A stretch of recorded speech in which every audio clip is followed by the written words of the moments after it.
Olá, tudo bem? Sejam bem-vindos a mais um vídeo da área de Informática Básica e Aplicada. Eu sou o professor Marcel Rios e no vídeo de hoje estarei falando sobre computação em nuvem. Vamos trazer as principais características, as principais vantagens da computação em nuvem e no final vamos responder duas questões de concurso para testar os nossos conhecimentos. Para dar início aqui à nossa aula, vamos falar sobre a nuvem, né? Temos aqui algumas videoaulas aqui no canal falando sobre computação em nuvem, mas sempre é bom, né, frisar e trazer aqui outros conceitos, né, dessa definição de nuvem, né? Você já deve ter ouvido falar que quando você salva suas fotos no computador ou às vezes no celular, ele sincroniza com a nuvem. Mas então o que seria essa nuvem, né? Aqui a gente vai trazer o contexto de que se trata do armazenamento em nuvem, é uma tecnologia, então toda vez que você fala de armazenamento na nuvem, é uma tecnologia que permite que o usuário que faz uso da internet, então esse é um requisito básico, tá? Ter acesso à internet, guarde todos os seus dados em um servidor online, tá? Em vez de salvar nas pastas e no disco rígido do próprio computador. Então aqui nesse exemplo, a gente tem aqui o usuário, está fazendo uso aqui do seu computador e muitas vezes, né, tradicionalmente, salva os arquivos na própria máquina, ou seja, localmente aqui, tá, no gabinete onde tem aqui a CPU, né, o disco rígido, que é a memória secundária, onde são guardados localmente aqui os arquivos no computador do usuário. Com a popularização da internet, né, cada vez mais comum, todo mundo conectado à internet, há essa tendência de que os dados sejam guardados em computadores disponíveis na web. Essas super máquinas, né, são chamadas de servidores, tá? Servidores web, disponibilizando serviços, aplicativos, sistemas, né, que são oferecidos remotamente através da internet para o usuário final. Tá bom? Então esse aqui é o primeiro contexto que a gente está trazendo aqui para vocês. E aí, esses servidores eles estão alocados em data centers. O que é o data center, né? E até pergunto para vocês, você já se perguntou onde ficam os vídeos que você assiste no YouTube? Esse vídeo aqui está alocado aonde? Exatamente. Na minha máquina não está, né? Está num servidor, né, do YouTube, onde é um grande data center, uma central de processamento de dados, né, da empresa YouTube vinculada ao Google, claro, né? E ou então até mesmo os filmes do Netflix também estão vinculados aqui a um data center da empresa Netflix, tá? Locais distintos espalhados pelo mundo. E a gente pode definir que data center é o centro de processamento de dados, né? É o local onde estão concentrados os sistemas computacionais de uma determinada empresa ou organização. E a gente entende que esse sistema computacional é um sistema de telecomunicações, sistema de armazenamento de dados, né? Sistema de informações que são disponibilizados para os seus usuários finais, para que eles possam ter acesso com facilidade a esses recursos. Tudo bem? Então fizemos também essa definição aqui de data center. Vamos trazer agora as principais vantagens do uso da computação em nuvem, de forma bastante ilustrada, tá? Primeiro, a principal vantagem aqui é redução de custos e menos dispositivos. Isso serve tanto para o usuário final, como também para a empresa, tá? Que não precisa investir tanto dinheiro comprando novos eletrônicos e acessórios para guardar os seus arquivos, considerando que eles estão terceirizando cada vez mais esse armazenamento, essas tecnologias para esses data centers, para esses servidores que são oferecidos, né, como um serviço de tecnologia para empresas e também para usuários. E aí o que se espera do usuário é que ele tenha pelo menos uma máquina, um dispositivo com um bom desempenho, tá? Então ainda é exigido, claro, né, do computador do usuário, do seu dispositivo, uma máquina com uma boa qualidade de processamento. E também o segundo requisito é acesso à internet, né? Então precisa ter uma boa internet. Então em casa, quando a gente utiliza uma banda larga, beleza, a gente fica bem tranquilo, né? Poder acessar à vontade. Porém, quando a gente está no celular, na rua, né, utilizando um 4G, um 5G, a gente sabe que o nosso pacote de dados é um pouquinho mais limitado. E isso acaba nos limitando no acesso a esses serviços da computação em nuvem. E do lado de lá, da computação em nuvem, eles entram aqui, ó, com a parte de armazenamento, principalmente, né? Onde ficam todos os dados registrados nos servidores. Né? E não só os dados, como também aplicativos, sistemas, arquivos, né? Tudo isso fica disponível para que o usuário possa ter acesso. Vamos então para a segunda vantagem, que é o dinamismo e mobilidade. Tá? Então, essa segunda vantagem aqui é bem nítida, né, na imagem, permite acessar arquivos de qualquer lugar e de qualquer aparelho, né, de qualquer dispositivo, seja ele um tablet, um notebook, né, um computador, de todas as maneiras que você queira acessar essas informações que estão na nuvem, elas são disponibilizadas para você. Tá? E melhor ainda, de qualquer lugar. Né? Então a internet ela proporciona essa possibilidade de você estar constantemente conectado e com diversos tipos de dispositivos, como nós estamos vendo aqui. Então, essa aqui é mais uma vantagem da computação em nuvem: dinamismo e mobilidade. Vamos para a terceira vantagem, que é a segurança de dados. Né? Então, quando você faz uso da computação em nuvem, a vantagem que a gente tem aqui logo de cara, quando se fala de segurança de dados, é proteção contra furtos. Se por um acaso roubarem o seu notebook, né, o seu computador, por algum motivo for danificado também, os seus dados estão guardados na nuvem, então você já tem um prejuízo a menos, né? Antigamente, quando as pessoas tinham um computador roubado ou que aconteceu algum imprevisto com aquela máquina, a primeira coisa que a pessoa dizia não era nem o preço de custo, né, o preço do equipamento, mas sim o valor das informações que ali estavam. Né? Um trabalho de conclusão de curso, né, artigos, né, documentos do trabalho, da faculdade, fotos da família, né? Então tudo isso tem um valor que se você perde depois é difícil você conseguir recuperar. E com a computação em nuvem, estando na nuvem, caso aconteça algum imprevisto com a sua máquina, facilmente você acessa novamente a nuvem e consegue recuperar esses dados aí. Vamos então para outra vantagem aqui também falando de segurança, que é a autenticação, né? Então você, para acessar a nuvem, é necessário um sistema de autenticação que vai identificar você, né, com seu login e senha, e também a definição do que pode ser feito dentro dessa área, né, que você comprou ou que você faz uso na computação em nuvem, que é a autorização. Quando você cria algum documento, você é o proprietário, já a gente vai falar disso. E aí, quando você compartilha com outras pessoas, você autoriza essas pessoas a acessarem também alguns documentos ou alguma pasta específica e você concede ali uma autorização também. Só pode ser de leitura, ou se ela pode editar também, ou se ela pode apenas enviar comentário.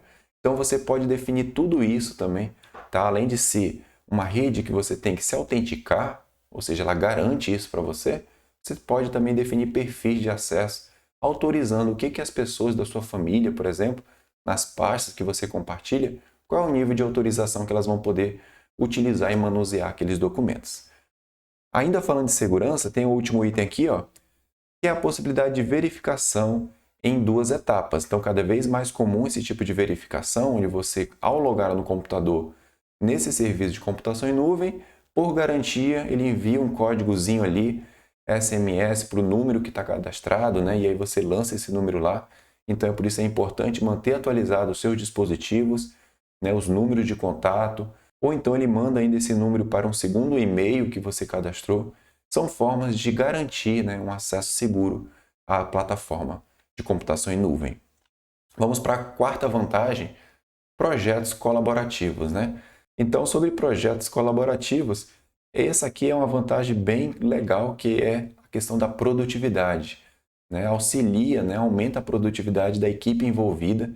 Vamos supor que nesse cenário aqui, ó, a nossa colega aqui, ela é a proprietária do documento, né? De um documento que está compartilhado com a equipe dela, e ela definiu o perfil desse colega aqui como editor, que ele pode editar também juntamente com ela, e desse outro colega aqui como leitor, né? Onde ele faz a leitura dos documentos.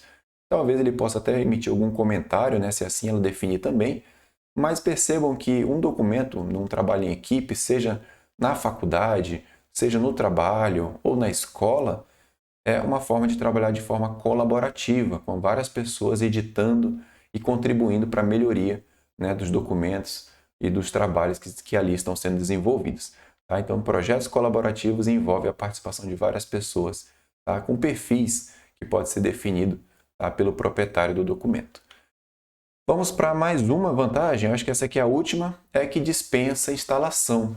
Né? Então, essa mágica, né, que acontece na computação em nuvem é graças aos navegadores web, né, que proporcionam uma experiência onde você acessa aplicativos, sistemas computacionais, tudo através do navegador, porque eles rodam, né, toda uma linguagem de programação. Aí a gente entraria aí como JavaScript, né, que roda toda a parte de lógica, né, dos sistemas aqui no navegador, permitindo que o usuário não precise instalar, né? Então ele pode acessar diretamente o navegador e esses sistemas vão funcionar tranquilamente. Então dispensa instalação. E aí, cada vez mais as pessoas estão utilizando o navegador mesmo para editar documentos, tá? Então não precisa mais ter o editor instalado na sua máquina. Claro que é bom ter, sim, porque às vezes você está sem internet e aí é melhor que você tenha ali um aplicativo também instalado no seu computador. Porém, né, o que a gente vai aprender nas nossas aulas aqui é utilizar os editores online, utilizando o próprio navegador, planilhas eletrônicas online, também utilizando o próprio navegador web, e o apresentador de slides, utilizando todos esses três recursos aqui, utilizando navegadores web, tá bom? Essa é a tendência, então a gente vai embarcar nessa também. Por falar nisso, então a gente vai aprender os editores de texto, planilhas eletrônicas e apresentador de slides do Google Drive, tá? Então a gente vai estar trazendo aí nas próximas aulas. E também do Microsoft OneDrive, que oferece também essas três ferramentas de forma gratuita, né? Claro que um pouquinho limitada ali em termos de armazenamento, tanto um como o outro, né? Mas a gente vai estar utilizando, tá, dessas duas empresas aqui. Vamos então falar do Google Drive, né? Ele oferece 15 GB de espaço gratuito inicialmente para você utilizar. Depois disso, você tem que fazer um pagamento de um plano, né? Que pode ser mensal ou anual. Ele é compatível com sistemas operacionais tanto de desktop como Windows, Mac e Linux, e também dispositivos móveis, né, como o iOS e o Android. E ele permite que você faça a edição de arquivos muitas vezes offline, né? Caso a internet tenha caído, né, você pode estar utilizando ele offline e assim que a sua conexão for restabelecida, né, com a internet, ele faz a atualização e sincroniza automaticamente também. Beleza? Vamos agora falar também do Microsoft OneDrive, que oferece 5 GB, né? É um pouco menos, né, do que o do Google Drive. É 5 GB de espaço gratuito para você começar utilizando, né? Depois você pode aderir também planos, né, para aumentar esse espaço. Ele é compatível com também vários sistemas operacionais, tanto desktop como dispositivos móveis, e possibilita também que você edite os arquivos offline. Aí depois, quando todas as alterações que você fez, podem ser refletidas quando você estabelecer conexão com a internet também. Tudo bem? Então aqui são informações gerais dessas duas plataformas que a gente vai estar conhecendo com mais detalhe nas próximas aulas. Para a gente fechar então a nossa aula de hoje, eu vou trazer duas questões de concurso sobre computação em nuvem. Vamos a ela. Sobre a computação em nuvem, analise as afirmativas a seguir. Item 1.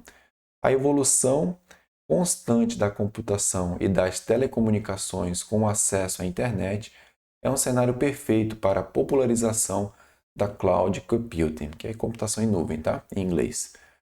Item 2. Pode ser definida como a disponibilização de serviços computacionais dos mais variados tipos a partir da internet. E item 3. Com a cloud computing, os aplicativos são instalados no computador do usuário e os dados são todos armazenados em servidores da internet, isto é, na nuvem. Estão corretas as afirmativas. Alternativa A, item 1 e 2 apenas. Alternativa B, item 1 e 3 apenas. Alternativa C, item 2 e 3 apenas.